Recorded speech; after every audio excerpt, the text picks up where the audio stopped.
everyone. How you guys doing? I hope you guys are doing very great. Well, today I want to do a very fundamental topic on which I title Obedience and Honor to Biological and Spiritual Parents. Now, it's not just good enough to have a father as a figure, but it's very important to know the kind of person you call a father. That person you call a father, can you call him early in the morning and get his attention? Can you call him late in the midnight and get his attention? Can you call him and tell him your problems, and he will be able to look into your problems and even give you ways to go around with your problem? Is that possible? So if you have gotten all those in check, you can call that person your father. Now, secondly, you want to determine or you want to know if you live long and well. Let's take a look at Ephesians chapter 6 verse 1, 2 and 3. Let's read. Say, children, obey your parents in the Lord, for this is right. Key word there is obedience.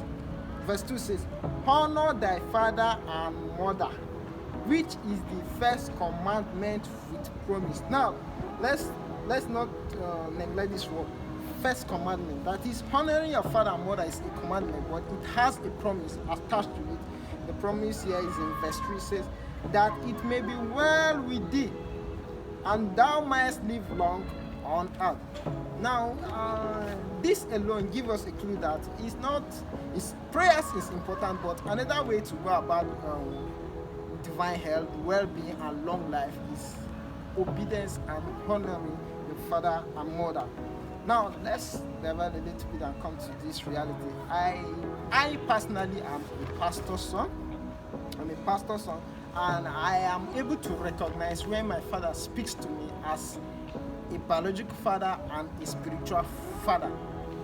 That is one thing I would advise every pastor's child around the world to be able to recognize. You should be able to recognize when your father is speaking to you as a biological father, in the sense that when he's speaking to you, maybe in the aspect of your academics, in the aspect of relating with people in the society, and in the aspect of handling peer pressure, even in the aspect of relating with friends. That's one thing we should not neglect. And another way I recognize him too is when he's speaking to me as a spiritual father. He speaks to me in many ways and corrects me and teaches me doctrines that are very important. Let's take a look at Psalm chapter 127 verse 5. It says, happy is the man that heart is quiverful of them. They shall not be ashamed, but they shall speak with the enemies in the gate.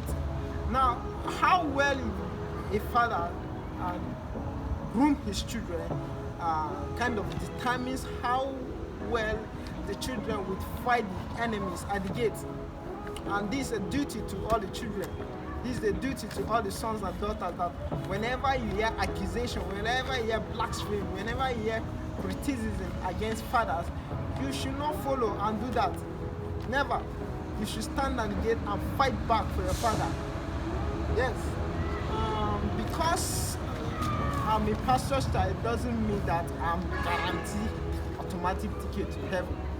It's not possible. I have to follow the necessities and the Bible scriptures to be able to get to wherever I'm going. Few messages I'll be able to touch lives and change people's perspective on how you should be able to recognize spiritual fathers and biological fathers.